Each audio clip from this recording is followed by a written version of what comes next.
વિદ્યાર્થી મિત્રો, આપણે સૌ પ્રથમ આ એક મુદ્દો ચર્ચા કરી લઈએ, પછી તેના ઉદાહરણ આપું. આયનીકરણ એન્થાલ્પી. આયનીકરણ એન્થાલ્પી જે છે તેની સંજ્ઞા ડેલ્ટા એચ આઈ છે. ડેલ્ટા એચ એ ઉષ્મા ઉર્જા અથવા ઉર્જાનો ફેરફાર દર્શાવે, એન્થાલ્પીનો ફેરફાર દર્શાવે. આઈ એટલે આનું ફૂલ ફોર્મ, એટલે ઇંગ્લિશમાં આનું નામ છે આયોનાઇઝેશન એન્થાલ્પી.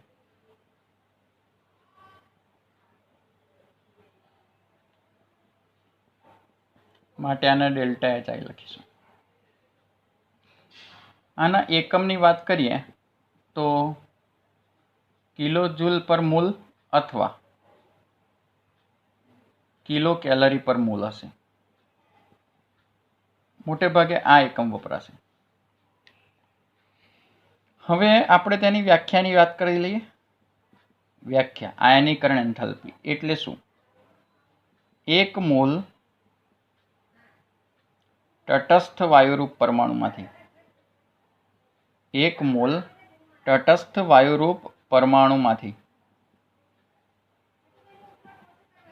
એક ઇલેક્ટ્રોન દૂર કરીને, ગુમાવીને ધન આયન બનાવવા માટે જરૂરી ઉર્જાને આયનીકરણ ઉર્જા કહેવાય.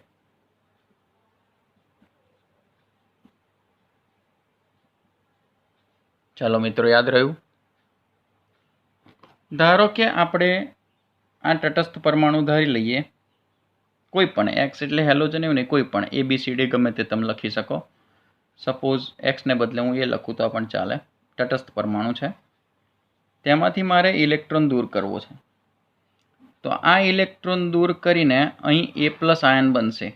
તો એની માટે જે જરૂરી ઉર્જા હશે તેને મારે ડેલ્ટા એચ આઈ કહેવાશે. આયોનાઇઝેશન એન્થાલ્પી એટલે કે આયનીકરણ એન્થાલ્પી.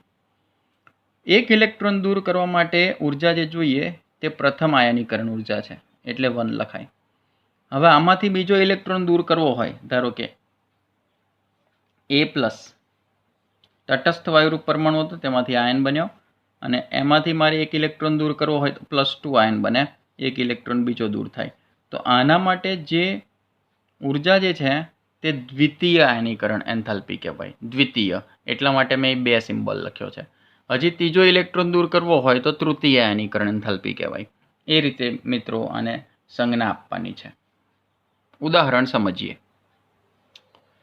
યાદ રાખો મિત્રો, આ કોઈ પણ તટસ્થ પરમાણુ છે, કોઈ પણ, તો અહીંયા ઇલેક્ટ્રોન છે, અહીં પ્રોટોન આવેલા હોય, એમની વચ્ચે આકર્ષણ બળ હોય. એટલે અહીં લખું છું આ તટસ્થ પરમાણુ છે. તટસ્થ પરમાણુમાં પ્રોટોન અને ઇલેક્ટ્રોન વચ્ચે બાળકો આકર્ષણ બળ હોય છે. અને આ આકર્ષણ બળ હોવાથી જો મારે આ બાહ્યતમ કક્ષાનો ઇલેક્ટ્રોન દૂર કરવો હોય તો મારે ઉર્જા આપવી પડે. એ ઉર્જા આયનીકરણ એન્થાલ્પી. એટલે કે હંમેશા આપણે ઉર્જા આપવામાં આવે છે. ઉર્જા આપવામાં આવશે એટલે કે પરમાણુને આપવામાં આવશે. એટલે કે પ્રક્રિયા ઉષ્મા શોષક છે. પ્રક્રિયા બાળકો ઉષ્મા શોષક છે. અને ઉષ્મા શોષક હોવાથી ડેલ્ટા એચ આઈનું મૂલ્ય જે છે તે હંમેશા ધન હશે. ધન મૂલ્ય. કોઈ દિવસ તેનું મૂલ્ય ઋણ નહીં હોય, કારણ કે પ્રક્રિયા ઉષ્મા શોષક છે.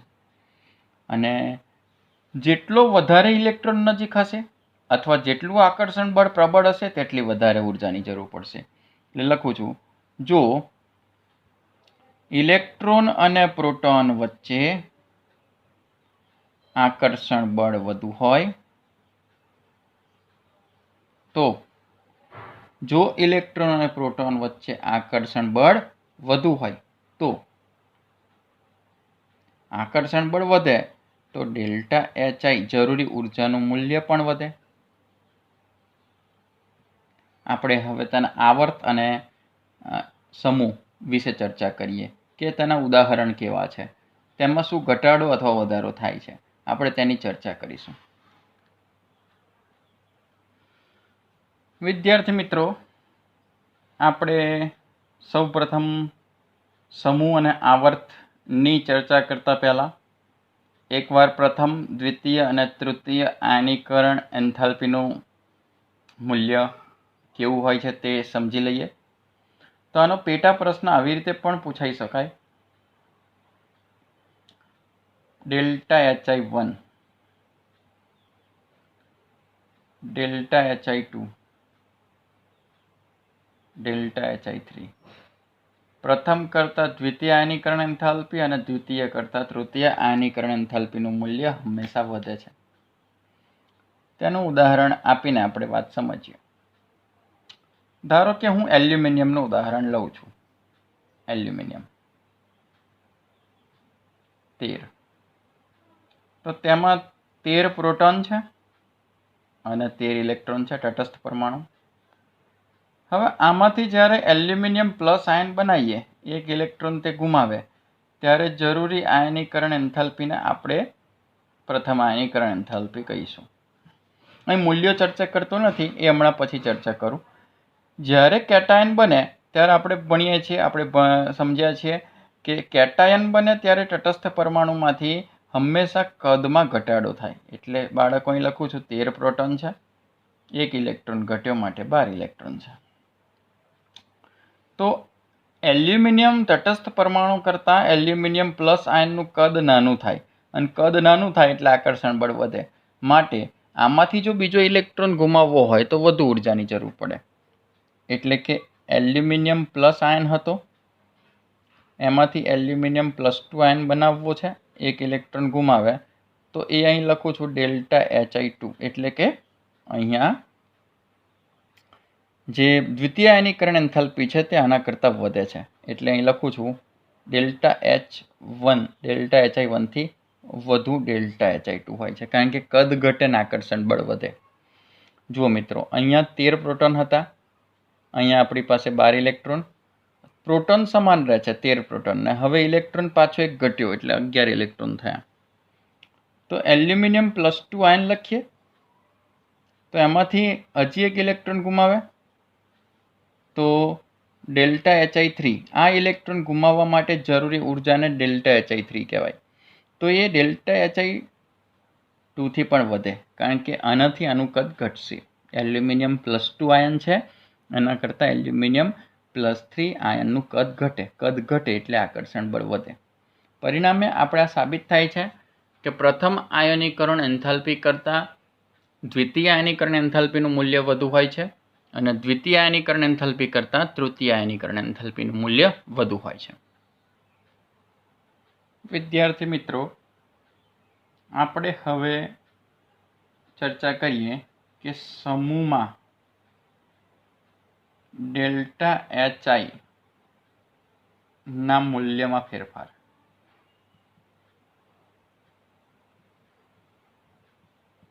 સમૂહમાં કેવો ફેરફાર થાય છે અને કઈ રીતે થાય છે? તો વિદ્યાર્થી મિત્રો, હું ઉદાહરણ લઉં છું. સમૂહ 1, લિથિયમ, સોડિયમ, પોટેશિયમ, રૂબિડિયમ અને સીસિયમ. તમને ખબર છે, આ આપણે ભણેલા છીએ કે જેમ જેમ સમૂહમાં ઉપરથી નીચે તરફ જતા જઈએ, આ લિથિયમ છે, આ સોડિયમ, આ પોટેશિયમ, આ રૂબિડિયમ અને આ સીસિયમ. તમને યાદ જ છે, આ આપણે ભણેલા છીએ કે જેમ જેમ સમૂહમાં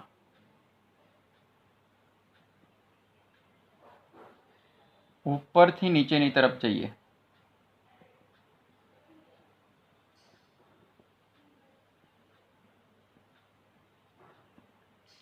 તેમ તેમ પરમાણુ ક્રમાંક વધે. આનું મૂલ્ય 3 છે, આ 11 છે, આ 19 છે, આ 37 અને આ 55. તો પરમાણુ ક્રમાંક વધે, સાથે પરમાણુ ભારાંક પણ વધે. છેલ્લે મેં તમને શીખવાડેલું કે પરમાણુય ત્રિજ્યા વધે છે. પરમાણુય ત્રિજ્યા વધે, અથવા તમે લખી શકો પરમાણુય કદ વધે. હવે મિત્રો સમજો, જો પરમાણુય ત્રિજ્યા વધે, પરમાણુય કદ વધે, તો મુખ્ય ક્વોન્ટમ આંક પણ વધે.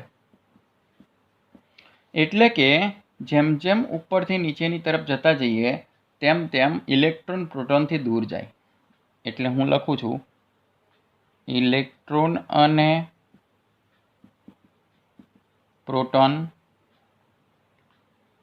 અંતર વધે. ઇલેક્ટ્રોનનું અને પ્રોટોનનું અંતર વધે તો ઇલેક્ટ્રોન અને પ્રોટોન વચ્ચે આકર્ષણ બળ ઘટે. અને આકર્ષણ બળ ઘટે મિત્રો તો યાદ રાખવાનું ડેલ્ટા એચઆઈનું મૂલ્ય પણ ઘટે. કારણ કે જો આકર્ષણ બળ ઓછું હોય તો આ ઇલેક્ટ્રોનને દૂર કરવા માટે આપવી પડતી ઉર્જાનું મૂલ્ય ઘટે. હું તમને એના મૂલ્ય લખી આપું એટલે તમને આ મુદ્દો ક્લિયર થાય. લિથિયમ જે છે એના માટે આપણે 520 કિલો જૂલ પર મોલ ઉર્જાની જરૂર પડે ઇલેક્ટ્રોન ગુમાવવા માટે, આયનીકરણ એન્થાલ્પી. સોડિયમની વાત કરીએ તો એ 496 છે કિલો જૂલ પર મોલ. પોટેશિયમની વાત કરીએ તો 419 છે. રૂબિડિયમની વાત કરીએ તો 403 છે. અને સિઝિયમની વાત કરીએ તો 374 છે. એટલે તમને દેખાય છે આ મૂલ્યોમાં આવી રીતે ઘટાડો થયો. 520 લિથિયમ માટે બધાનો એકમ કિલો જૂલ પર મોલ છે. સોડિયમ માટે 496 થયું. પોટેશિયમ માટે 419, રૂબિડિયમ માટે 403 કિલો જૂલ પર મોલ અને સિઝિયમ માટે 374 કિલો જૂલ પર મોલ. એટલે યાદ રાખજો મિત્રો, કોઈ પણ સમૂહમાં ઉપરથી નીચેની તરફ જઈએ તેમ તેમ પરમાણવીય ત્રિજ્યા વધે અને આયનીકરણ એન્થાલ્પીનું મૂલ્ય જે છે એ ઘટે. અહીં ભૂલથી મેં વધે લખ્યું હતું, સોરી, ઘટે. આયનીકરણ એન્થાલ્પીનું મૂલ્ય ઘટે. આકર્ષણ બળ ઘટે એટલે તેને દૂર કરવા માટે આપવી પડતી ઉર્જાનું મૂલ્ય પણ ઘટે જ. ઘટે, યાદ રાખજો મિત્રો, ઘટે. કારણ કે જો આ ઇલેક્ટ્રોન અહીંથી નજીક હોય તો એ ઓછી ઉર્જાથી દૂર ના થાય, પણ જેમ જેમ નીચે જઈએ તેમ ડેલ્ટા એચઆઈનું મૂલ્ય હંમેશા ઘટશે. વિદ્યાર્થી મિત્રો, હવે આપણે આવર્તમાં ડેલ્ટા એચઆઈના મૂલ્યોની ચર્ચા કરીએ અને તેની ટૂંક નોંધ સમજીએ. તો જુઓ, હું બીજું આવર્ત ધ્યાનમાં લઉં. ઉદાહરણ તરીકે lithium, beryllium, boron, carbon, nitrogen, oxygen અને fluorine. 1s2 2s1, 1s2 2s2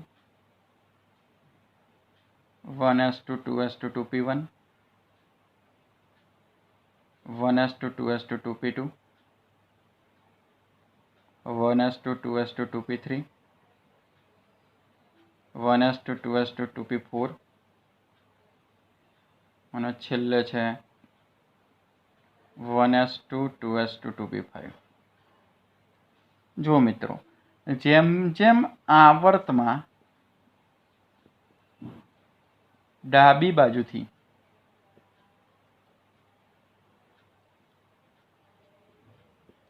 જમણી બાજુ જતા જઈએ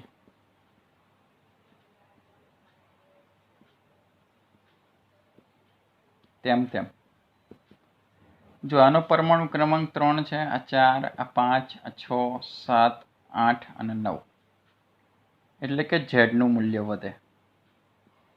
સાથે પરમાણુ ભારાંક પણ વધે. પણ અહીં તમે જોઈ શકો છો મુખ્ય ક્વોન્ટમ વધતો નથી, અચળ રહે. જુઓ, ઉમેરાતો ઇલેક્ટ્રોન n બરાબર 2 માં જ ઉમેરાય છે. હવે જેમ જેમ ડાબીથી જમણી તરફ જતા જઈએ તેમ તેમ ઉમેરાતો ઇલેક્ટ્રોન એ સમાન કક્ષકમાં ઉમેરાય અથવા સમાન કક્ષામાં ઉમેરાય છે. એટલે કે n નું મૂલ્ય અચળ છે. પરિણામે શું થાય કે ઇલેક્ટ્રોન અને પ્રોટોન વચ્ચે અંતર વધતું નથી.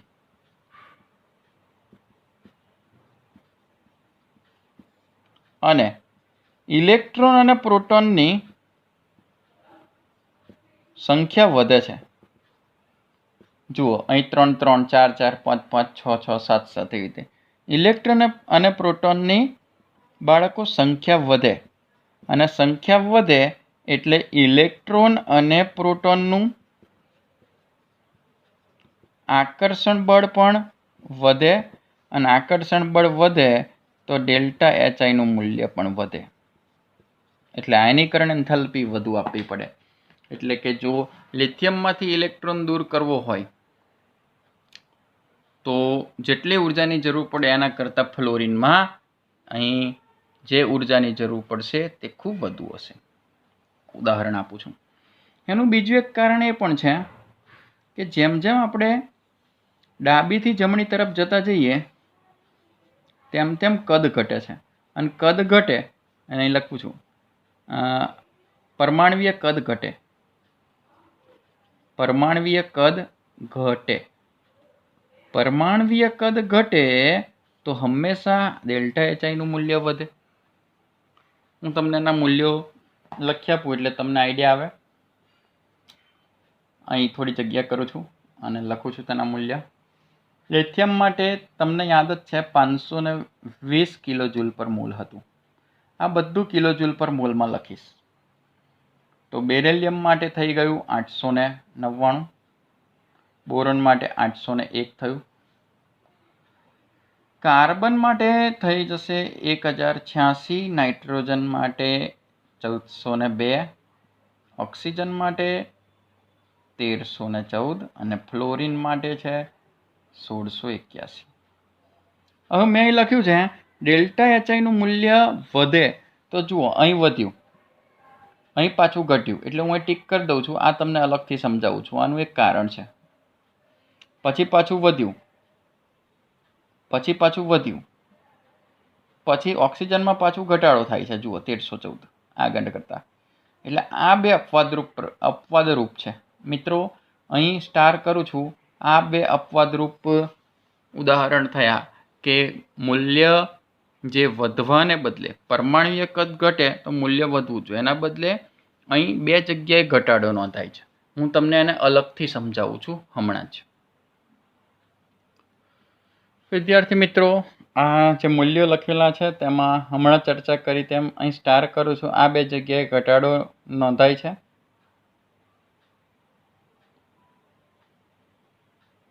ફરી 520, 899, 801, પછી 1086, પછી નાઇટ્રોજનનું 1402 છે,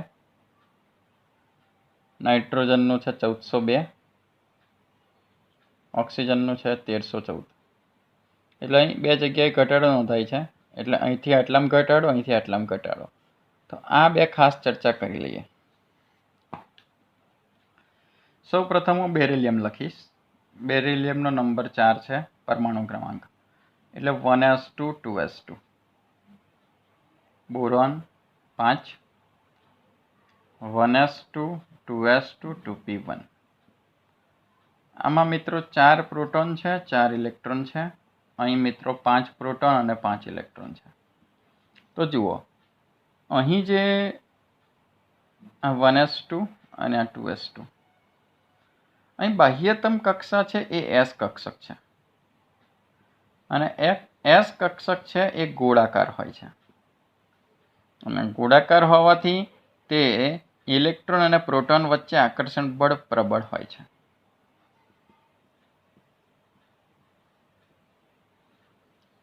તો માટે બાહ્યતમ કક્ષાનો આ ઇલેક્ટ્રોન દૂર કરવા માટે આપવી પડતી ઉર્જાનું મૂલ્ય 899 એટલે 900ની નજીક છે. અહીં જુઓ મિત્રો, આપણે પી કક્ષક અહીં ઉમેરાય છે. બોરોનમાં પી કક્ષકમાં ઇલેક્ટ્રોન દાખલ થાય. પી કક્ષકનો આકાર છે એ ડમ્બેલ શેપ છે, એવું મેં તમને શીખવાડેલું છે. આવું ડમ્બેલ આકાર, ડમ્બેલ આકારમાં છે એટલે તેનો ઇલેક્ટ્રોન પ્રોટોન સાથે આકર્ષણ ધરાવે, પરંતુ આના જેટલું પ્રબળ આકર્ષણ બળ ધરાવતો નથી.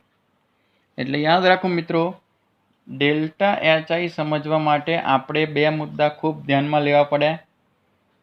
પહેલું, ઇલેક્ટ્રોન વચ્ચે અપાકર્ષણ,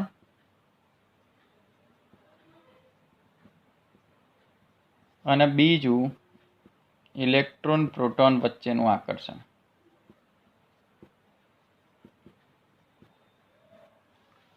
જુઓ, અહીં જે પી કક્ષકમાં ઇલેક્ટ્રોન દાખલ થાય છે, તો પી કક્ષકમાં દાખલ થવાને લીધે અહીં આપણી પાસે જે આકર્ષણ બળ છે તે આકર્ષણ બળ અને આ આકર્ષણ બળમાં તફાવત છે. એટલે 2s કક્ષકનો ઇલેક્ટ્રોન કેન્દ્ર સાથે વધુ આકર્ષાયેલો રહે, જ્યારે 2p કક્ષકનો ઇલેક્ટ્રોન કેન્દ્ર સાથે ઓછું આકર્ષણ બળ ધરાવે. પરિણામે અહીં આ ઉર્જામાં આટલો તફાવત છે. આયનીકરણ એન્થાલ્પીમાં આટલો તફાવત પ્રાપ્ત થાય છે. એક વાત બીજી પણ કહી દઉં મિત્રો, કે જેમ જેમ આ કક્ષાનો ક્રમ વધે તેમ તેમ શિલ્ડિંગ અસર વધતી જાય છે એવું કહેવાય. શિલ્ડિંગ અસર અથવા તમારા પાસે કોઈ એવા શબ્દો દેખાય કે સ્ક્રીનિંગ અસર વધતી જાય છે, તો તમારે એ સમજવાનું. સ્ક્રીન એટલે પડદો, એટલે કે જેમ જેમ આગળ જઈએ તેમ તેમ તેમાં કક્ષાનો ક્રમ વધતો જાય, ઇલેક્ટ્રોન દૂર થતો જાય. એટલે જો કોઈ સાહિત્યમાં કે મટીરિયલમાં શિલ્ડિંગ અસર અથવા સ્ક્રીનિંગ અસર વધે છે એવું લખ્યું હોય તો તમારે તેમની વચ્ચેનું અંતર વધે છે અને આકર્ષણ બળ ઘટે છે એવું સમજવાનું છે. બીજું ઉદાહરણ સમજીએ મિત્રો. નાઇટ્રોજન છે 7 number. 1s2 2s2 2px 2py અને 2pz. 1s2 2s2 2px 2py અને 2pz. ઓક્સિજનમાં 8 1s2 2s2 2px 2py અને 2pz. અહીં 2 1 1. અહીં 2 ઇલેક્ટ્રોન, અહીંયા 2 ઇલેક્ટ્રોન. 2px 2py અને 2pz એમાં આવી રીતે ઇલેક્ટ્રોન. તો જુઓ, નાઇટ્રોજનમાં મિત્રો 7 પ્રોટોન છે અને 7 ઇલેક્ટ્રોન છે. બીજું 2p3 આ તમને દેખાય છે. આ સમશક્તિ કક્ષકો છે તે અર્ધપૂર્ણ કક્ષકો છે, અને અર્ધપૂર્ણ કક્ષકો હોય તે સ્થાયી હોય, એટલે કે તે કેન્દ્ર સાથે આકર્ષણ બળ વધુ ધરાવે. લખું છું, ઇલેક્ટ્રોન અને પ્રોટોન વચ્ચે આકર્ષણ બળ વધુ છે. અહીં વાત કરીએ તો વધારાનો એક ઇલેક્ટ્રોન અહીં દાખલ થયો છે, એટલે અર્ધપૂર્ણ કક્ષક નથી, અડધી ભરેલી કક્ષક નથી. એક ઇલેક્ટ્રોન વધારાનો દાખલ થાય છે, તે 2px માં દાખલ થયો, માટે ત્યાં ઇલેક્ટ્રોન અપાકર્ષણ વધે. ઇલેક્ટ્રોન અપાકર્ષણ વધે માટે ઇલેક્ટ્રોન અને પ્રોટોનનું આકર્ષણ બળ ઘટે. માટે અહીંયા ડેલ્ટા HIનું મૂલ્ય વધુ છે, જે તમને અહીં દેખાય છે. 1402 કિલોજૂલ પર મોલ ઇલેક્ટ્રોન દૂર કરવા માટે આપવી પડતી ઉર્જાનું મૂલ્ય, અને ઓક્સિજનના કેસમાં તે ઘટે છે, 1314 કિલોજૂલ પર મોલ થાય છે. એટલે મિત્રો આ બે કારણો તમારે યાદ રાખવાના છે. આમ આપણે આયનીકરણ એન્થાલ્પીમાં ટોટલ 4-5 મુદ્દાની ચર્ચા કરી. એકવાર ખાલી મુદ્દાનું રિવિઝન કરી દઉં છું.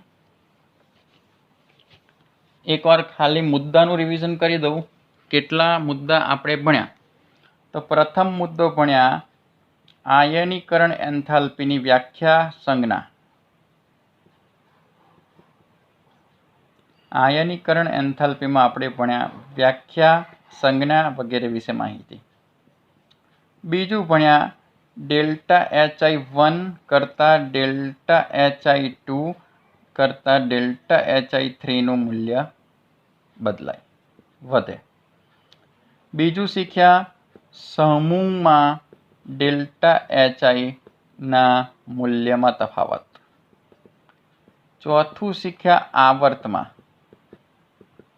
ડેલ્ટા HIના મૂલ્યોનો તફાવત અને ચર્ચા. અને પાંચમું શીખ્યા આપણે અપવાદરૂપ કિસ્સા. આવર્તમાં અપવાદરૂપ કિસ્સા એટલે આપણે બેરિલિયમ બોરોન ચર્ચા કરી અને નાઇટ્રોજન ઓક્સિજન ચર્ચા કરી. તો આમાંથી કોઈ પણ મુદ્દો બાળકો પૂછાય તો તમને આવડવો જોઈશે. આખો મુદ્દો 5 માર્કનો હશે, અને કોઈ પણ એક પૂછાય તો 2 માર્ક 3 માર્ક જે પ્રમાણે માહિતી હોય એ પ્રમાણે હશે. Best of luck.